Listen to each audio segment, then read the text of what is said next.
I tell you what's a lot of fun. Trying things you've never had before. Exactly. Yes. Feeling like the first time. Because it actually is the first time.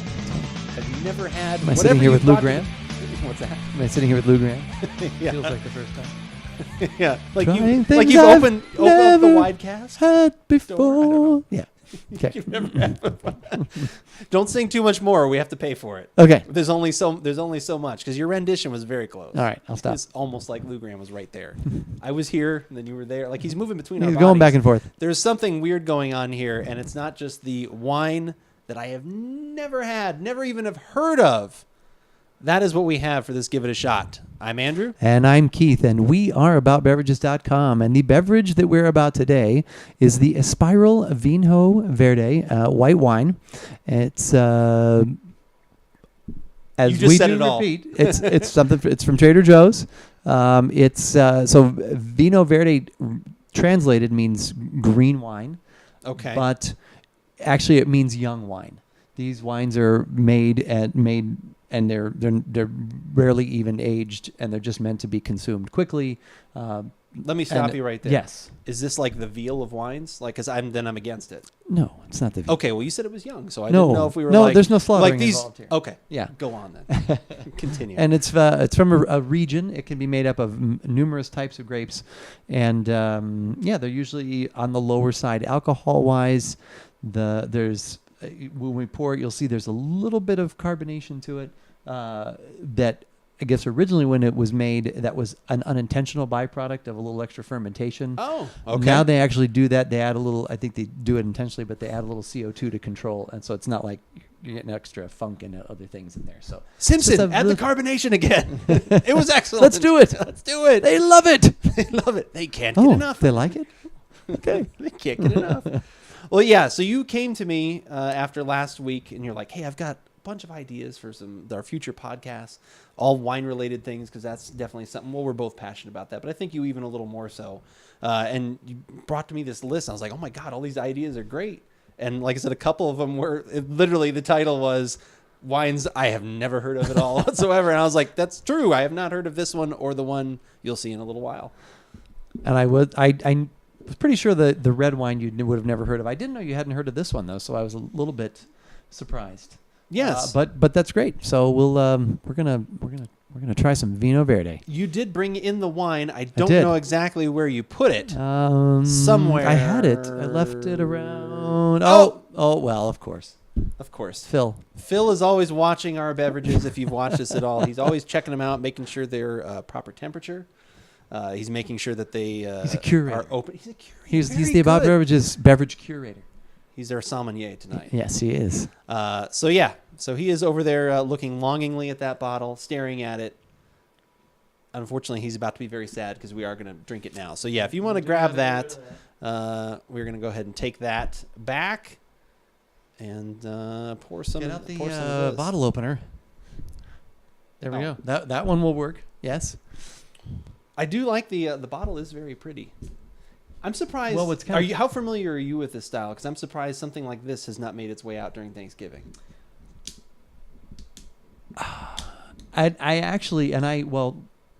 I'm familiar with this, and there's actually You want to smell the there's cap? actually Cut your nose on the cap, sir. there's actually a rosé version of this as well, and so when you have the green and the red Oh, bottle no. together, it makes a very pretty Oh, that probably a does sound pretty nice. display. So I actually will recommend this wine year round.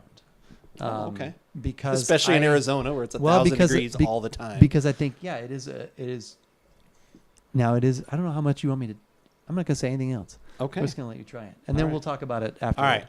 I've said too much. This is going to do a Oh, number. that's hilarious. This is doing a number on our green screen here. Yeah. So I'm going to just put this down here. And Phil can wish it was near him. That's okay. He's gonna have to kind of face this way. As we use our shirts. Oh for yeah, background. yeah, that's true. That was always a good call. Spider-Man's now looking at the wine.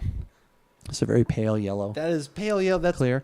And you see that little bit of carbonation. I was in just there. going to mention that. Yeah, Yeah. I noticed that right away. Even when I was pouring it, I already could smell some of the aromatics were pretty nice immediately. It's nothing huge. It goes away. It's not like you're drinking, like a sparkling wine or a champagne or something like that. But you have that little bit of effervescence in there. I'm not a huge champagne guy. Maybe it's because I haven't ever had like really good champagne.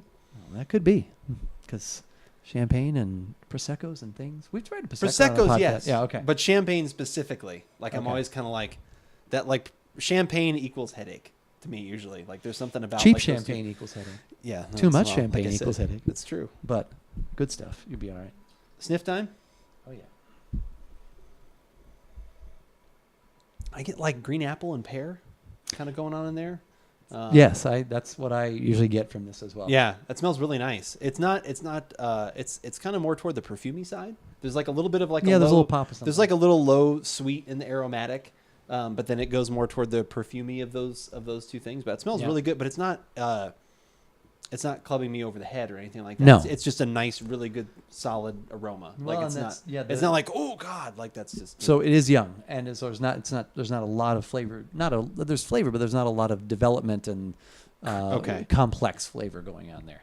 Was there a reason they started making the wine this way? Was it like, oh God, these are about to freeze. What are we going to do with them? We'll take them off the vine anyway. Let's try and make something out of it. Was it like that kind I of have reasoning, not or- read that far back Okay. into the history. I did read some before, and I've read a little bit more before today, and then I read even a little bit more as well today, but I did not come across anything Okay. as to why it was made that way. Interesting. All right. To the taste. A lot of the effervescence comes through, and like I'm surprised with like how little carbonation. Like when I So a little bit, yeah. actually kicking- take a drink, there's kicking a little those more flavors up. liveliness. Yeah. Which is kind of nice because I think if that wasn't there, it'd probably be a pretty light beverage because I think that's helping to give that little bit of carbonation is giving those same things I got in the aroma. I'm getting probably more toward the apple. Like I'm not getting the pear. Like so Yeah. there's like apple, and then there's almost like there's a little sweet going on there again too, and I don't know if it's like from another, like more of like a, oh. But yeah, I'm definitely not getting the pear anymore. It finishes super clean, dry. Yeah. That's really nice. Like I can definitely see like summer day outside having something like this. It's not an abundance of flavor, No. but what's there is just like I said, yeah, very nice, clean, and dry. That's what when I first tried this and even still trying this, it reminds me of it does remind me of not a champagne necessarily, but a sparkling wine without all the sparkle. Because it is dry.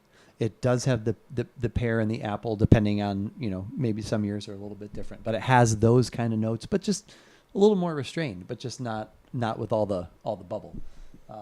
But I think this is great, cold, as long as you're looking for something dry. Sometimes people want sweet.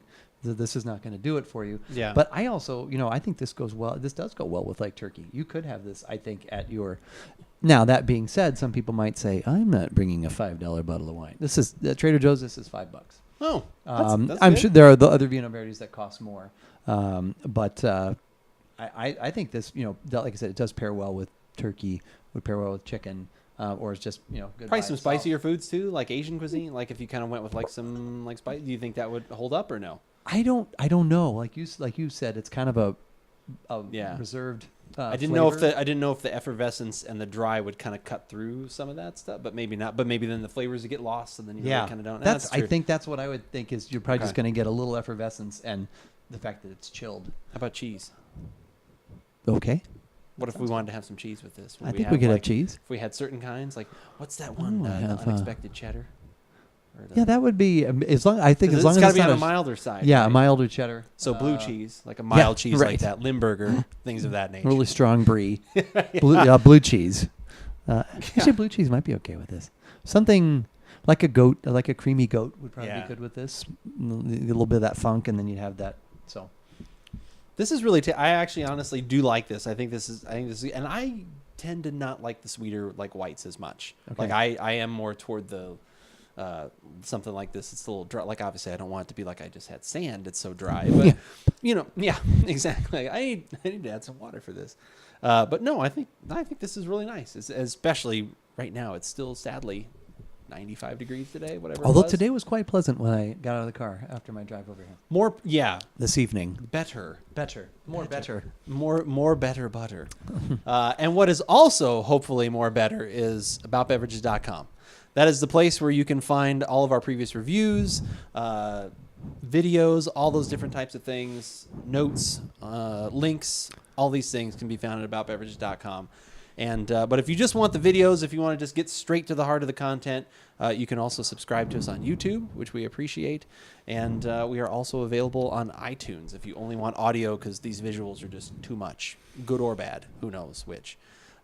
Usually Wednesdays or Thursdays we are streaming live, so you can join us on twitch.tv and see be there as it's actually being recorded. That's right. And you can interact with us then too. Like I said, when we're done recording these podcasts, we always get back into chat, answer any of your questions, or if you want to talk to us about different beverages you're having. We always love to hear that too, because that informs us about what we should be trying, what are we missing out on, all that kind of stuff. So we appreciate that as well. But, as we always say, whether we like it or not, you should give it a shot.